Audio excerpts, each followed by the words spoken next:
Where does Vin Diesel's name come from? Who inspired him to shoot his first film? What part of the Fast and Furious script made him agree to the movie? And what did he say to his named brother Paul Walker right before he died? Hi, I'm Dylan. Let's get to know this tough guy with a soft heart. Too black, too white, and too bold. Vin Diesel, born Mark Sinclair, and his fraternal twin Paul never knew their biological father. The actor explained that at the time they were in the womb, interracial relationships were still illegal in some states of America. So Mark's father, being allegedly black, left their white mother of English, German, and Scottish descent before he was born.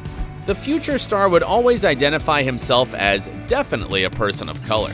The Sinclairs moved to New York when Mark's mother married Irving Vincent, a theatrical stage manager and acting coach. But it wasn't he who introduced Mark to acting. One day the twins, along with some other kids, broke into a theater to vandalize it. When the artistic director caught them, instead of handing them over to the police, he offered them roles in the upcoming show. Sinclair's stepdad coached him from the age of 7. Mark spent his teen years trying to make it on stage in some off-Broadway plays. At that time, he faced the dilemma of being recognized as too black, too white, or too bold to land important roles, so he had to settle for any. In addition, the aspiring actor made a rule to refuse parts that entertained negative racial stereotypes. Having too few options in acting, teen Vin got into breakdancing. He would earn money by dancing at the hot spots of New York City, taking his hat off and asking people to give him $1 if they thought he was good. Sinclair even starred in a video guide to breakdancing, Breakin' in the USA. By 17, he had bulked up a bit and got a job as a bouncer at a club. The night job allowed him to spend his days studying creative writing at a college and auditioning. As a grown-up, the star admitted that he also went for the job because he really loved to dance, which he often did there. To prove he was still a tough bouncer underneath all those dance moves, he changed his name to something that sounded much more solid. He shortened his stepdad's last name Vincent to Vin and added Diesel. I still went through years of sleeping on couches and struggling and taking odd jobs outside film. Heavily frustrated by the setbacks in acting, at the age of 21, Vin Diesel dropped out of college and went to Hollywood to seek better opportunities. None of those came. So after a year of being typecast due to his multiracial descent, Vin returned to New York. It was then that his mother gave him a book on how to make a movie on a low budget. Diesel dug into script writing and, shortly after, shot his own short film Multifacial over the course of 3 days for $3,000. That changed his life. Based on Vin's own life experience, the short tells the story of a multiracial actor who struggles to find a job. Vin's debut work was so good it got selected to be in the Cannes Film Festival. Moreover, it caught the attention of Steven Spielberg, who then cast Vin Diesel in his Oscar-winning drama Saving Private Ryan. Around that time, Vin also wrote, directed, produced, and starred in his first long feature, Strays. He worked as a telemarketer to raise the money to make it, by the way. I like to think of myself as a survivalist, Vin would say later, and boy, he's much more than that. 2 decades of success. Saving Private Ryan finally opened the doors to Hollywood for Vin Diesel. His extraordinary voice attracted the leading role in the animated movie, The Iron Giant. He actually beat out Sir Sean Connery himself. But his iconic animated hero would still wait for him in the future. Think you've guessed what we're hinting at here?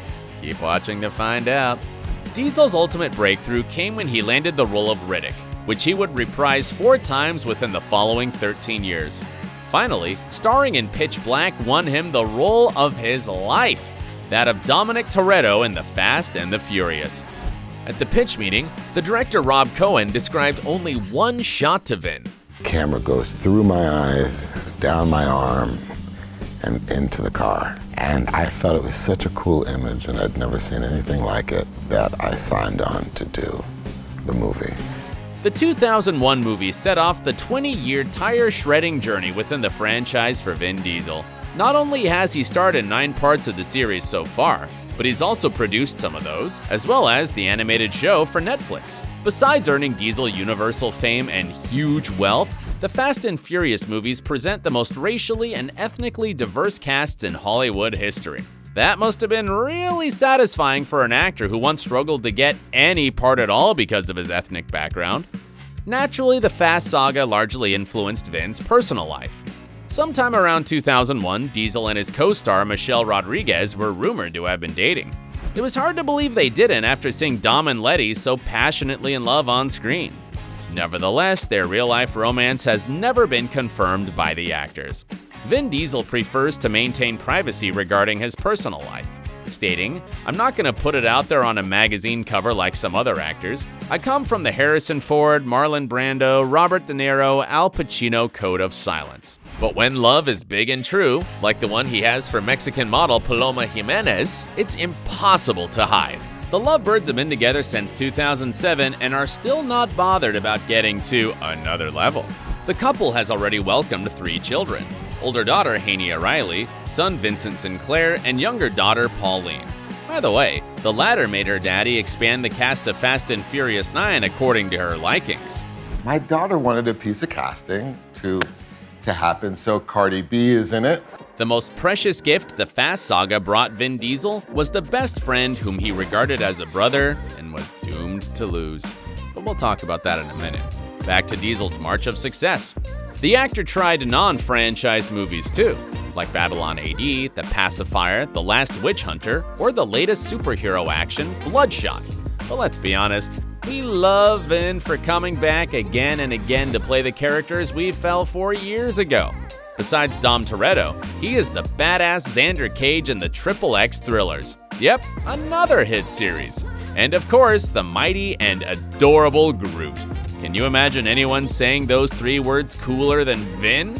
I am Groot! One of the Guardians of the Galaxy, Groot won the fans' hearts instantly, as well as the heart of the actor who played him. I was inspired by my 3-year-old son at the time, so I always imagined that the character would have to connect to a child. Having entered the Marvel Cinematic Universe, he nailed those lines in the Avengers movies too. The biggest movies Vin Diesel has starred in are all from Universal Studios. The actor calls Universal his family, referring to everybody he's worked with. Yet there was one person who he was closest to and who will stay in Vin's heart forever. Family by choice. Much like Dom and Brian in The Fast and Furious, Vin Diesel and Paul Walker, who played them, were best friends in real life, to the point where they considered each other no less than brothers. Diesel joked, "I've got a twin brother. Nobody knows what he looks like, but he looks like Paul Walker." They tied their actual families too. Diesel became a godfather to Paul's daughter Meadow Rain Walker and named his 3rd child Pauline in honor of his friend. While shooting part 7 of the series, Diesel was struck by the realization of how dangerous the stunts they did could actually be. Vin started to wonder what would happen to the man he called my brother Pablo if he dies. He went to Walker's trailer and told him, "If I do die, let them know what kind of brother I've been to you." They gave each other a hug before parting for good. Those were the last words Diesel said to his friend. Paul Walker died in a car crash on the 30th of November 2013. The following 2 months were a blur for Diesel, who just couldn't stop crying. Vin's little sister Samantha commented on her brother's pain. Paul was probably one of the only people in Vin's life who really understood Vin, because they shared this ride together. I don't think his death is something he'll ever truly get over. Diesel remains close to Walker's daughter. On Meadow's 21st birthday, her godfather paid her a sweet tribute on Instagram. "I could say that I am so proud of the person you are becoming, but the truth is I have always been proud of you. Happy birthday, Meadow. Love you, kid. Uncle Vin." Now it seems that the friendship the 2 actors had has been passed on to their kids. Recently, Meadow shared a picture with Diesel's 3 children on her Instagram page, tagged Uncle Vin, and signed Family Forever. The 10th Fast and Furious will hold special meaning for Vin Diesel. Back in 2013, Paul Walker was amazed by the thought that the Fast saga could go as far as 10 movies. I remember this giant smile on his face like, "What? That's impossible." But later that night we were talking, and I promised him that we would get to that point. It may not mean anything to anyone else, but to me on a personal level, that's the promise that I made to my brother. So I'd like to, hopefully, if it's meant to be, honor that. Most probably, Paul Walker would be proud to know that the saga will go beyond 10 movies and wrap up on the 11th, with his best friend still holding the leading part in it. Besides that, Diesel will appear in other big projects, like both upcoming sequels of Avatar. Further on, he will star in and produce the fourth part of XXX. The same goes for the fourth feature film of the Chronicles of Riddick saga, Furia. Meanwhile, the actor has also tried his hand at music. Not that long ago, Diesel debuted with the song Feel Like I Do, produced by Kygo, on The Kelly Clarkson Show. Though the action movie star looks tough and plays rough, Vin Diesel's a huge softie. His family posts on Instagram prove it. This sensitive guy just cannot but give himself to the audience. I belong to you! And he never misses an opportunity to send out hearts of love every time he's in public. Oh, heart to you too, Vin. If you're a Fast and Furious fan, check out OSSA's videos on how the saga's doing without Paul Walker and who the cast are dating in real life. Click here and stay awesome.